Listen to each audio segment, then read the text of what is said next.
अभी इतना बड़ा खुलासा हुआ है कि मध्य प्रदेश के मुख्यमंत्री, उनके तमाम परिजन एक बहुत बड़े जमीन के मामले में उनका नाम सामने आया है। अब सवाल ये उठता है, जब नैतिकता की बात आती है, जब करप्शन की बात आती है या अपने पद का दुरुपयोग की बात आती है, तो भाजपा के दुगने मापदंड क्यों हैं? दोहरे मापदंड हैं।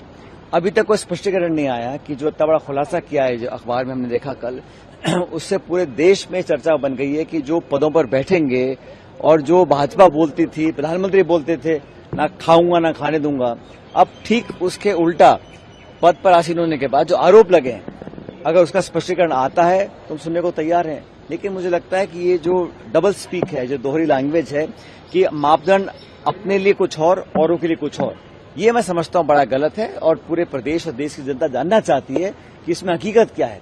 अगर ये मसला गलत है या इसमें कोई षड्यंत्र है, उसका खुलासा होना चाहिए।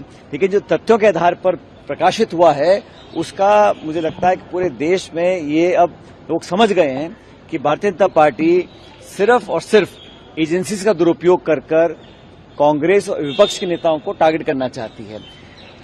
कांग्रेस के कोई नेता हों, या तो दबाव में वो भाजपा ज्वाइन कर लें, या उनके ऊपर फिर सीबीआई, ईडी, इनकम टैक्स पूरे ताबड़तोड़ हमले हो जाते हैं, उनका चरित्र हनन होता है मीडिया के अंदर, और उनके जो पद पे लोग बैठे हैं, और ये पहला प्रकरण नहीं है, ऐसे बहुत प्रकरण हुए हैं, उस पर कोई जवाब नहीं। अभी तक किसी भाजपा के नेता का कोई जवाब नहीं आया, कोई खंडन नहीं आया।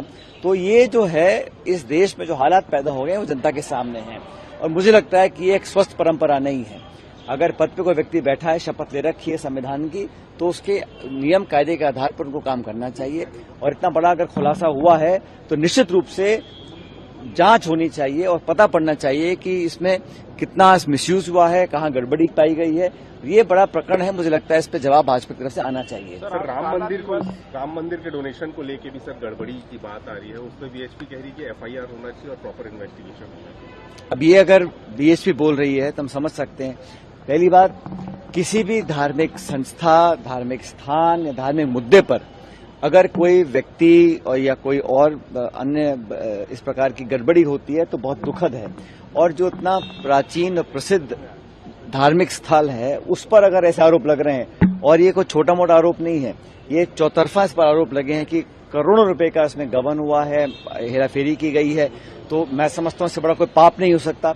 इस पर भी सरकार को निसंकोच होकर जांच बिठानी चाहिए। जो लोग आरोपी, किसी के भी वो हमदर्द हो सकते हैं, सत्ता के विपक्ष के, लेकिन अगर भगवान के नाम पर आप वोट लेने में नहीं संकोच करते हो, तो जिनके नाम पर चोरी हो रही है, दिन दहाड़े हो रही है, ऐसे आरोप लगे हैं, तो उस पर भी जांच होनी चाहिए। अभी तक कोई जांच घटित नहीं करी, ना तो प्रदेश सरकार ने करी, ना केंद्र सरकार ने करी।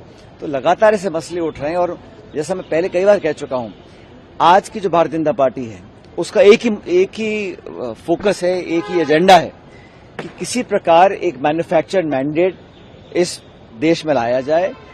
400 पार की बात प्रधानमंत्री जी ने कही थी चुनाव से पहले 2024 में, 240 सीट आई। अब 240 सीट से सरकार चल सकती है, लेकिन वो संविधान में जो परिवर्तन करना चाहते हैं, जो एक गैर कानूनी इलीगल परिसीमन करना चाहते हैं, उसके लिए संख्या बल चाहिए, 2/3 का बहुमत, वो एन कैन पिकेंड हासिल कर रहे हैं। उसमें चाहे वो शिवसेना हो, चाहे एनसीपी हो, चाहे टीएमसी हो, चाहे आम आदमी पार्टी, तमाम पार्टियों के सांसदों को इधर उधर लाकर वो अपना बहुमत साबित कर ऐसा लोग कहते हैं कि पार्लियामेंट के अंदर परिसीमन को लागू करना और अपने इच्छानुसार लागू करना। अभी जनगणना नहीं हुई है, जनगणना के बाद एक परिसीमन आयोग बनता है, उस आयोग की सिफारिश के बाद परिसीमन होता है। ये सरकार उल्टा कर रही है। ये महिला आरक्षण की आड़ में परिसीमन लागू कराकर अपना राजनीतिक हित साधना चाहती है।